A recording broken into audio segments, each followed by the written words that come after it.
Hey, Hi. Hey, hi, Vicky. Hi, Eric. How are you? Good. Can How you are you? can you hear me? Yeah. yes, yeah, we can Very hear good. All the way from Arizona. Yeah. from A to A, Arizona to Australia. G'day, mate. G'day. I'm just going to sit here and listen to you talk.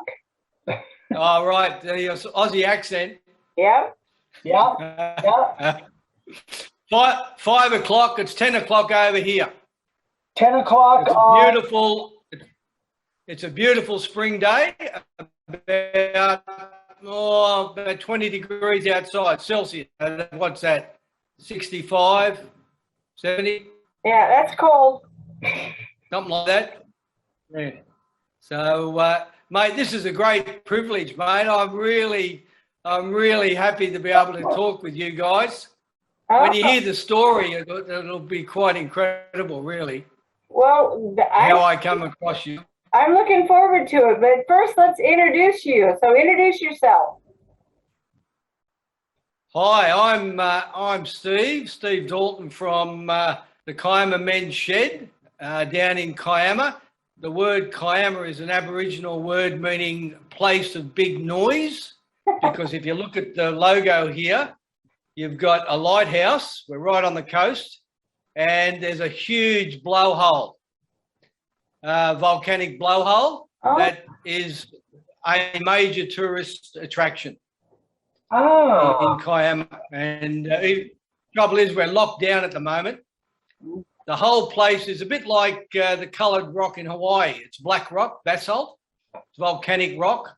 And yeah. up in the mountains, we're up in the hills a little bit. We're about 2 minutes drive to the ocean. yeah. And I remember taking my grandson when he first came down here, and we're driving up over the ridge to go down into the ocean. And we're up very high, and he looked at it, he says, "My God, we're on the edge of the world." So we're very high up. Beautiful place, beautiful Sounds place. nice. Uh, Yeah, It's, that sounds absolutely gorgeous. I know there's a little bit of a delay, but the fact that we're probably, I don't know, 20,000 miles away, we can deal with that yeah, delay. I think so. Yeah. So yeah, so that's in Kiama. Kiama is a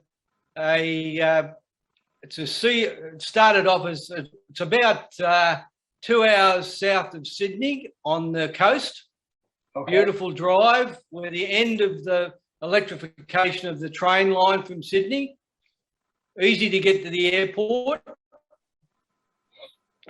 It started off, the whole place started off as cedar getting for the armies.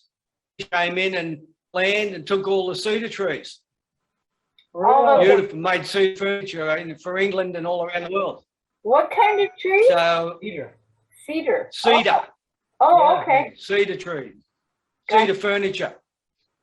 And then what happened was they found out it was perfect farming land because it's very rich soil, volcanic soil.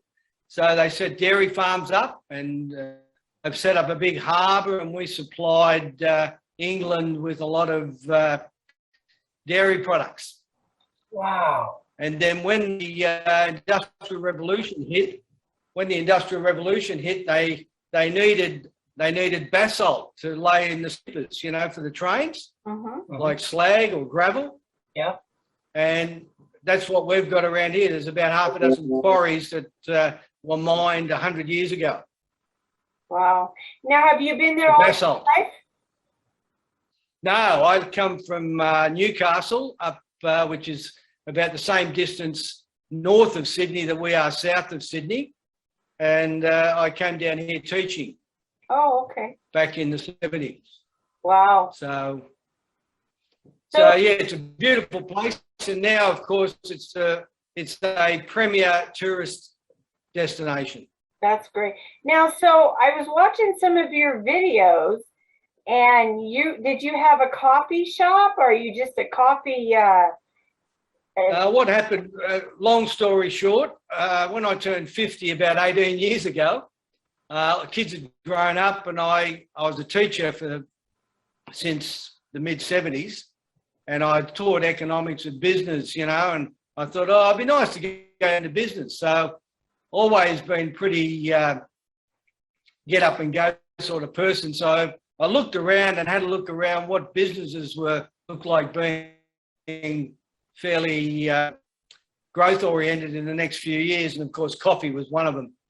And so what I did is I didn't set up a coffee shop or anything, but I thought, oh, what's better than setting up a coffee shop is actually supplying coffee shops. Oh, yeah. Yeah. And so I became very expert in coffee machines. Huh. Yeah, I watched about descaling your coffee machine, which I'm really bad at. Yeah, well, yeah, we used to do that. And I mean, I retired a few years ago, but yeah, we built that business up for nothing, and then we sold it off and I retired. So that's great. About 4 years ago. Fantastic. Yeah, they reckon I could sell ice to the Eskimos, mate. Oh, sorry, the Inuits, not the Eskimos, the Inuits. There you go. So how did you come across us then? Well, what happened was when I retired, we travelled around, went to Canada and went to New Zealand and went to Alaska and a few other places. And I come home and I thought, oh, I need to do something. And my wife, Murray, said, yeah, you need to get out of the house. So first thing I did was I bought an electric bike because we live up in the mountains, so I could ride all around the place. So that was all right. And then swimming and diving and surfing and what have you. And then I thought, oh, I might go and join the men's shed. I'm interested in woodwork. I have been very interested back in the 80s, but then the kids grew up, kids came along and I had no time and I took a few promotions. I was pretty busy. So I sort of let that go. So I went down to the men's shed and I thought, oh, I might see if I join. I thought, I wonder if I'll qualify, you know. So I went down there and Tim, the trainer, said to me, he said, you got any skills? And I thought, oh, that's not the question I wanted to hear. And I said, oh, so I had to think pretty quick. I thought, yeah, I got heaps of skills, mate. He said, well, what? I said, I'm a floor technician. And he said, oh, what's that? I said, mate, you need a good floor technician here. The place is filthy. I'm good at vacuuming and sweeping.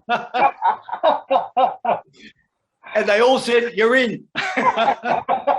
You're in. Is that all the guys that were in that group on the beehive thing that you made? Yeah, a few old blokes. That was our backyard. That's where I do the carving. Yeah. Oh, yeah. And because we were locked down, not locked down, but we were shut down. We're locked down now. We have been for 2 months. Yeah.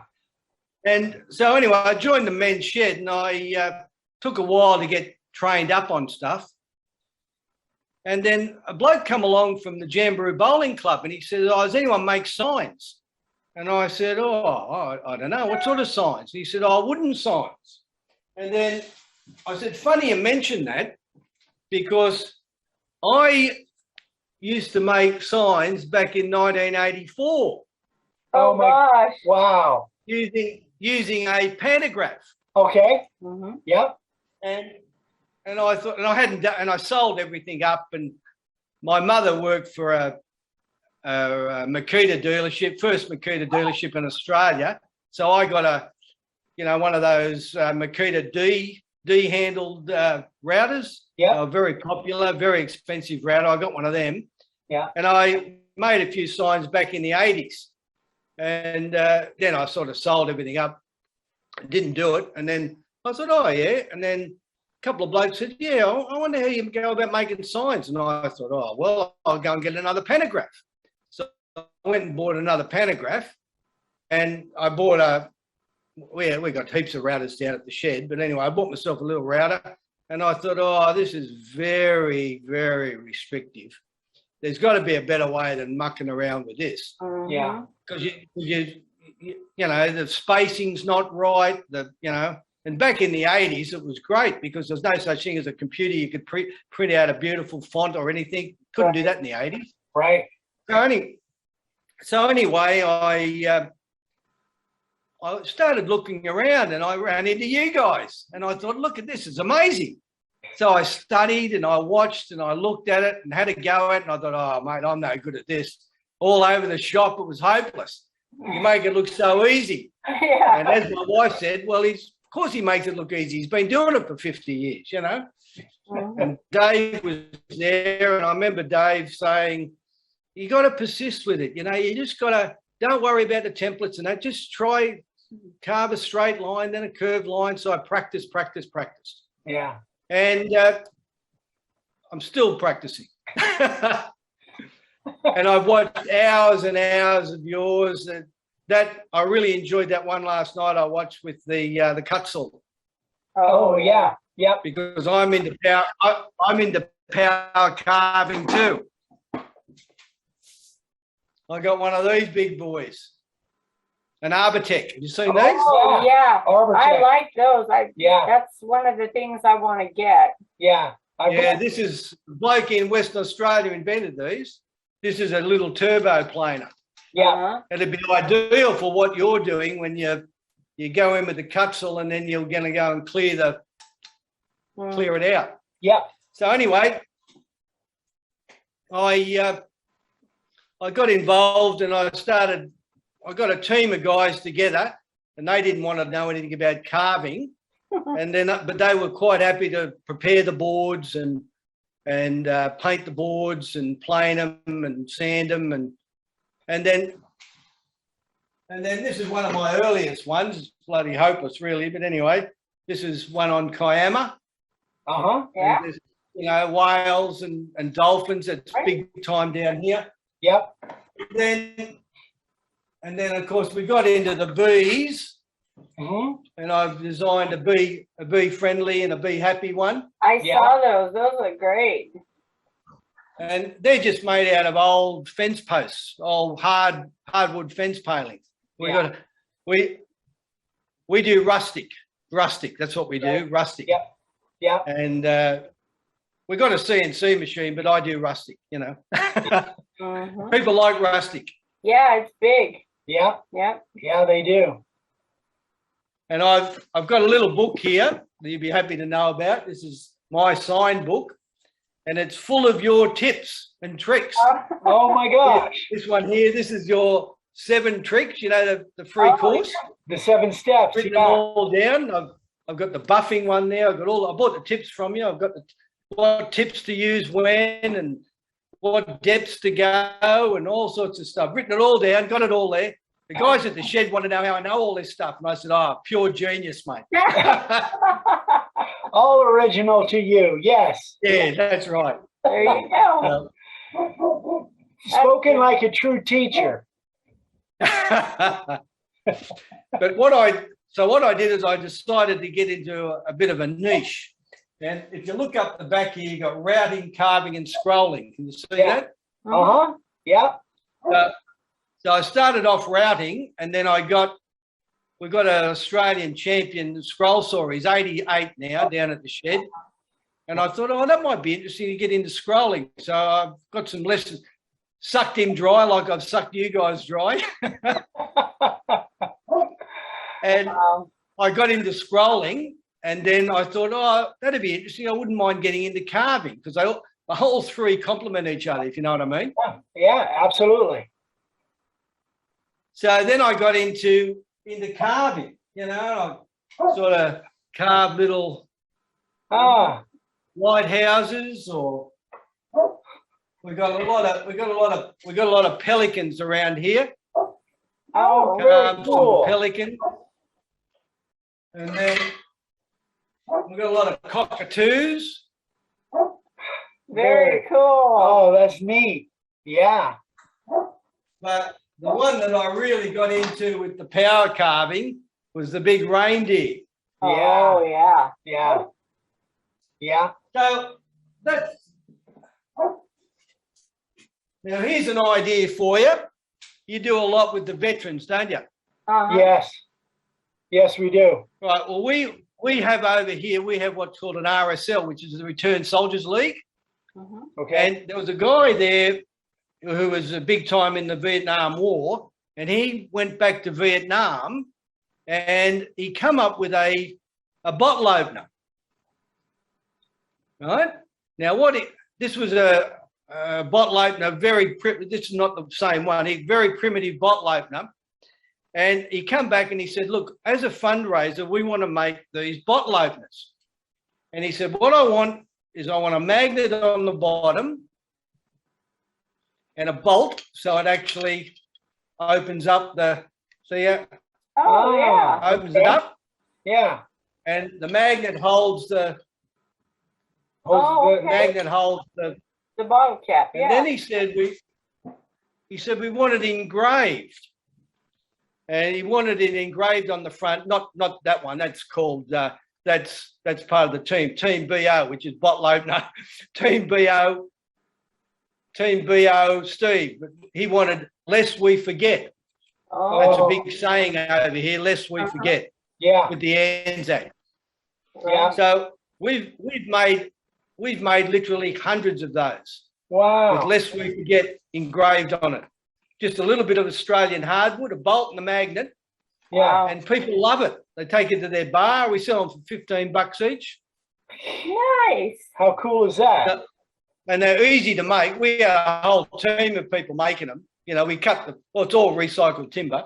Yeah. So anyway, that's an idea. I don't know whether. Yeah. So is that something that you guys do there in the shed then? Yeah. We do that in the shed. At the moment, we do lots of stuff in the shed, but at the moment we're shut down. Right. But, you know, they restore furniture. We build beehives. We build beehives, not the ones we put together. We've built tons and tons of toys. We've built heaps of stuff. This is one of the latest inventions that they've come up. We've sold heaps of these. These are called toasted tongs. Oh, yeah. Oh, I like those. Yeah, you know how the toast gets stuck in the toast and you can't get out without burning your fingers? You can't, you can't put metal in there, so that's cool. Yeah. We sold heaps of those. The guys make them. I don't make them, but other people do. So, Steve, for the people that are watching, Vicki and I know what the shed is, but can you explain, when we're talking about the shed, can you explain that? Because somebody might know what we're talking about. Well, it started off in Australia many years ago. I've only been in the shed for a couple of years, but the shed is a dedicated place where mostly blokes, but sometimes ladies go there too, but mostly blokes. And it's a setup where you've got bandsaws, you've got routers, you've got table saws, you've got lathes, and people go there usually 2 days a week, and we make stuff for the community. And it's basically people go there for the tea and the coffee and the cakes and the biscuits, and in between that, they actually build stuff. And it's a great camaraderie. You know, you sit out there, and especially a lot of blokes that have had a high, you know, we've got tons of skillful people there, but, you know, they retire. You know, you've got a draftsman, you've got policemen, you've got teachers, you've got coffee sellers, you've got people that have, you know, done really big things in their life, and all of a sudden they stop work and their wives want them out of the house. and blokes like blokes contact, you know, they like talking to blokes and doing stuff together. Yeah. So we do that a couple of days a week, and you get a little bit of training, you know, and develop some skills later in life if you haven't got any. Yeah. And there's, you know, we've got quite a few people there that have got carpentry background, or they've got military background, they've been mechanics and so forth. And they teach people or show people or scold people if they do the wrong thing, you know. Yeah, yeah. So it's a good thing. Oh, yeah. Great thing. I really enjoy it. So it's literally a community service. You guys do stuff for people in the community. If they've got some furniture that needs to be refinished or whatever, then they bring it to you guys, and and it's all a volunteer thing, right? Yeah, that's right. We make no money out of it. We personally don't make money out of it. We charge a little bit for donations and stuff so that we can pay for tools and ongoing costs. Yeah. So, and that's basically what I do. I'm the marketing person, if you like. Yeah. On the media. Is your wife happy now that you're out of the house a few days a week? Oh, yeah, we get on quite well. She does a lot of painting and stuff. She's out walking at the moment. But she's done a little bit of resin too, yeah. Yeah, very good. Terrific. She does, the flow art, the pour art. Acrylic pours and that. Yep. And we've got a wall up here called the gallery, and it's got all her paintings on. She doesn't like showing people much, but anyway, it's pretty good. That's good. That's very cool. So she's obviously retired as well, huh? Oh yeah, we're both retired, mate. We're both sold the coffee business, and that's it, mate. I don't chase money anymore. I don't have to worry about that. I just do what I want to do. Yeah. Power carve, routing, scrolling, and carving. Yeah. And I've only got a cheap router. I've got a couple of routers, but this is the router I use. Oh. For carving, for just a Ryobi, cheap Ryobi one. Ryobi, yeah. Yeah, and you made a big plate for it. Sorry? You made a big base plate. What is that? Like, yeah, big. Yeah, that's the first big base plate I made. Yeah. I just made a base plate. Yep. And I put your tips in there. I've got two tips, the profile bit and the 90 degree. Yeah. I bought those ages ago. I should get a 60 degree, but that does me at the moment. That's all I need. And down at the shed, we've got lots of Makita routers. We've got big Bosch router tables, and you can do it. You can build anything down there. It's a massive place. That's fantastic. So what you guys do down there, is it just woodworking based? Because I heard you say something about mechanics and all different kinds of things, but this is just woodworking based, correct? Yeah, it is. We've got a couple of blokes who've got metal lathes at home, and if anybody needs any metal work done, they'll do it for us at home. Gotcha. But we don't do any. There's no welding. There's no welding bays or anything like that there. Yeah, yeah. That sounds great. Wow. Quite a life you got there, my friend. And it's 1 minute walk to the beach from where we are at the men's shed. And I heard you mention surfing and diving and so you're talking about scuba dive? Years ago, I used to scuba dive. You'd like it down here. There's a river called the Minamurra River. And the Minamurra River, Minamurra is an Aboriginal word from the Tarwal people who've been here for centuries, thousands and thousands of years, Aboriginal people. And Minamurra means place of plenty of fish. Oh, there you go. Yeah, it sounds like my kind of place. Oh, yeah. It starts up in the mountains, the river, and comes right down. Beautiful outlet at the ocean there. Beautiful swimming. Absolutely magnificent. Wow. Canoeing. I imagine that's one of the reasons it's a high tourist area. Yes. And the climate is, you can't get much of such a mild climate, beautiful climate.